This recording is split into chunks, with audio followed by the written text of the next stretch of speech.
আসসালামু আলাইকুম এভরিওয়ান। ঈদ মোবারক সবাইকে। যদিও ঈদ শেষ তারপর আমি আপনাদের জন্য ঈদ স্পেশাল ভিডিও নিয়ে আসলাম। চলুন শুরু করা যাক। ফার্স্টে আমি একটা ডেজার্ট বানাবো। তার জন্য লাগবে আমার মালটা। মালটার ভেতরের অংশগুলো আমি একটা চামচ দিয়ে বের করে নিব। আমি জুস করে নেব এগুলা। একটা বাটিতে আমি নিয়ে নিচ্ছি চিনি। পরিমাণটা আমি বলছি না, জাস্ট আপনারা দেখে আন্দাজ করে নেবেন। এখানে আমি অ্যাড করব শর্টকাটে বলতে গেলে অরেঞ্জের ছিলকা। এটা আমি গ্রেট করে নিয়েছিলাম। তারপরে এগুলো আলতো হাতে চিনির সাথে আমি মিক্স করে নেব। এতে সুন্দর একটা কালার আসবে।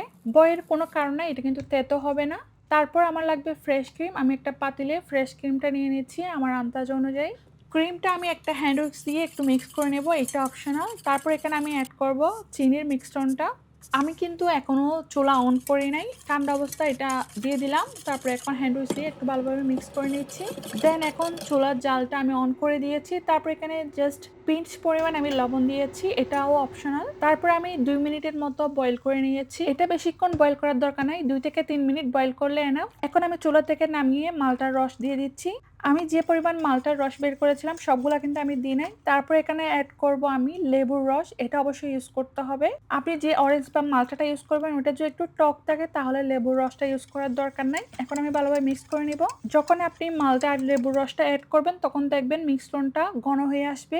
গরম থাকা অবস্থায় এটাকে আমি সেট করে নিচ্ছি। এটা আমি সার্ভ করব মালটার খোসায়। এই ডেজার্টের মধ্যে আমি কিছুটা মালটার খোসা গ্রেট করে দিয়েছিলাম, ওইটা কিন্তু আমি ছেঁকে নিই নাই। এটা থাকলে খুবই সুন্দর একটা অরেঞ্জের স্মেল আসবে। আর এটা কিন্তু খেতে তেতো হবে না।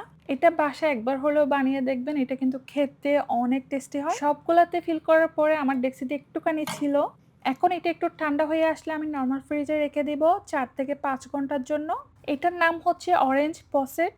এখন আমি বানাবো মিষ্টি। মিষ্টিটা আমার কোন কাজে লাগবে এটা অবশ্যই ভিডিওতে দেখতে পাবেন। তো এখানে আমি পাউডার দুধ নিয়ে নিচ্ছি। তারপর এখানে দিব 1 চামচ বা 1 চামচের চেয়ে একটু কম ময়দা।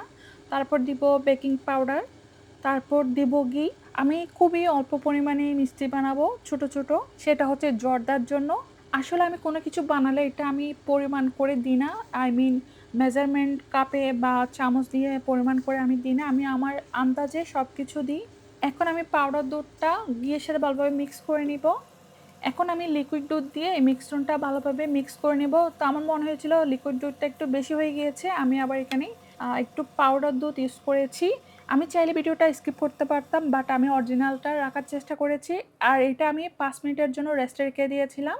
মিক্সরনটা একদম সফট হয়ে গিয়েছে, মানে হাতে লেগে নাই আমার। এখন আমি ছোট একটা মেজারমেন্ট স্পুন নিয়ে নিয়েছি। যেহেতু আমি সবগুলো মিষ্টি একই সাইজের করব, আমি হাতে একটু হালকা পরিমাণে ঘি লাগিয়ে নিয়েছি অ্যান্ড অন্য হাতে আমি গ্লাস করে নিয়েছি। সো আমি বসে বসে মিষ্টিগুলো বানিয়ে নিচ্ছি। দেখুন সবগুলো একই সাইজের। আর এখানে আমি একটা চিনির সিরা তৈরি করে নিচ্ছি। চিনির সিরাটা আমার তৈরি করা হয়ে গিয়েছে। এখন আমি মিষ্টিগুলা তেলে ভেজে নিব। আমি ডুবো তেলে মিষ্টিগুলা দিয়ে দিলাম। চুলার আঁচটা একদম হালকা থাকতে হবে। আর এই মিষ্টিগুলা ভাজতে কিন্তু বড় মিষ্টির মতো টাইম লাগে না, খুবই তাড়াতাড়ি হয়ে যায়। এখানে যেহেতু আমি 2-3 কালারের মিষ্টি করব, যখন একটু হালকা কালার চলে আসে তখন আমি কিছুটা উঠিয়ে নিয়েছিলাম, মাঝখানে কিছুটা উঠিয়ে নিয়েছি, লাস্টে বাকি সবগুলো উঠিয়ে নিয়েছি। মিষ্টিগুলো আমি চিনির শিরাতে 4-5 মিনিটের মতো রেখেছিলাম। তারপর একটা স্ট্যান্ডারে নিয়ে নিয়েছি। এখন আমি আরেকটা ডেজার্ট বানাবো। এটা হচ্ছে মাহলেবিয়া। এখানে আমি 1 প্যাকেট মাহলেবিয়ার মিক্সচার নিয়ে নিয়েছি। এখানে আমি 2 থেকে 3 চামচ লিকুইড দুধ দিয়ে এটাকে একটা পেস্ট তৈরি করে নিব। তারপর আমি একটা পাতিলে দুধ জাল করতে দিব। দুধটা জাল করতে বসিয়ে দিয়েছি। আর এখানে আমার কি কি লাগবে, এখানে আমি ক্রিম নিয়েছি, তারপর হচ্ছে পাউডার দুধ, তারপর হচ্ছে কর্নফ্লাওয়ার নিয়েছি। কারণ মাহলেবের যে প্যাকেটটা আমি নিয়েছি এখানে যে কয়জনের হবে তার চাইতেও আমি একটু বেশি বানাবো, যার কারণে আমি এক্সট্রা এই জিনিসগুলো ইউজ করব। দুধটা গরম হয়ে আসলে মাহলেবের যে পেস্টটা আমি রেখেছিলাম এখানের মধ্যে আমি দুধ ঢেলে নিচ্ছি। তারপর এটা ভালোভাবে নেড়ে ছেড়ে আমি আবার পাতিলে যে গরম দুধ আছে সেটার মধ্যে আবার ঢেলে দিব। এই জিনিসটা তৈরি করতে অনবরত নাড়তে হয়, একটু চোখের আড়াল হওয়া যাবে না। এখন আমি মিশ্রণটা ঢেলে দিলাম। তারপর দিয়ে দিচ্ছি পাউডার দুধ। এখন আমি ভালোভাবে হ্যান্ড উইক্স দিয়ে নেড়ে ছেড়ে দিচ্ছি। এখানে আমি 2-3টা লেবুর কোষা দিয়ে দিয়েছি। এটা অপশনাল, বাট দিলে একটা সুন্দর স্মেল আসে।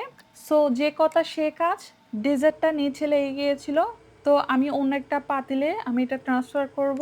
দেখতে পাচ্ছি আমি একটা বাটিতে ঢেলে নিয়েছি। এখানে আমি ক্রিমটাও অ্যাড করতেছি এখানে। আর এটাও বেশি সময় ধরে জাল করতে হবে না। দেখুন থিকনেসটা চলে আসছে। এটাও আমি বাটিতে সেট করতে দিয়ে দিব। এটার জন্য আমি একটা পুডিং রেডি করেছিলাম। তারপর এদিক দিয়ে আমি স্প্রিং রোল বানাবো। এটার জন্য আমি চিকেন দিয়ে একটা পুর রেডি করে নিয়েছি। তারপর রোলের যে শিটটা আছে এটা আমি শপ থেকে কিনে নিয়ে আসছি। তো এখন থেকে আমি যেই সবগুলা ডেজার্ট বানিয়েছি সবগুলোর মধ্যে একটার পর একটা, একটার পর একটা করে আমি বানিয়ে রেখেছি। একটা বানাচ্ছি, রেস্টে দিচ্ছি, দেন আরেকটা বানাচ্ছি। তারপর আমি মেইন কোর্সের রান্নায় চলে যাচ্ছি। আজকে আমি হাঁস রান্না করতেছি। একা হাতে সবগুলা ভিডিও নেওয়া আমার পক্ষে অসম্ভব ছিল এদিন। যেহেতু বাসায় মেহমান আসবে, সবগুলা তাড়াতাড়ি করার চেষ্টা করছিলাম। এই তো এটা হচ্ছে হাঁসের ফাইনাল লুক। আর এভাবে হাঁস রান্না করলে কিন্তু অনেক টেস্টি হয়। আর আমি যখনই হাঁস রান্না করি হাঁসের মধ্যে একটু পরিমাণ আমি পানি ইউজ করি না। জাস্ট মসলাটা কষানোর সময় যেটুকু পরিমাণ পানি দরকার জাস্ট এতটুকুই দিই। তারপরে আরও টুকটাক কিছু রান্না করেছিলাম। সবগুলা ক্লিপ আমি নিতে পারি নাই। তো এখন সবাই আমরা খাওয়া-দাওয়া করতে বসে গেলাম। এখানে আমার তেমন আইটেম ছিল না মেইন কোর্সে। জাস্ট কয়েক রকমের ভর্তা ছিল, হাঁস ছিল, দেন গরুর মাংস বোনা ছিল। এখন খাওয়া-দাওয়া করে নিচ্ছি। দেন খাওয়া-দাওয়া শেষে আমার আবার কাজ আছে। আমি জর্দা বানানোর জন্য জর্দার রাইসটা আমি খাওয়া-দাওয়া করার আগে রেডি করে রেখেছিলাম।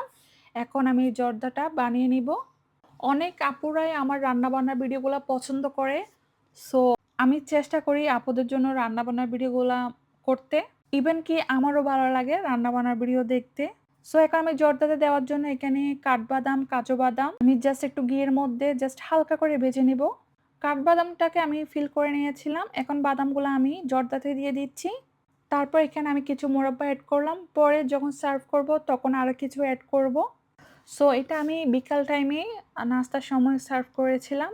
এই যে আমি যে মিষ্টিটা বানিয়েছি এটা হচ্ছে জর্দার জন্য ছিল। সো অনেকদিন পরে এরকম একটা লং ভিডিও আপনাদের সাথে শেয়ার করলাম। কেমন হয়েছে অবশ্যই কমেন্ট করে জানাবেন অ্যান্ড ভালো লাগলে অবশ্যই লাইক, কমেন্ট করবেন অ্যান্ড শেয়ার করে দিবেন।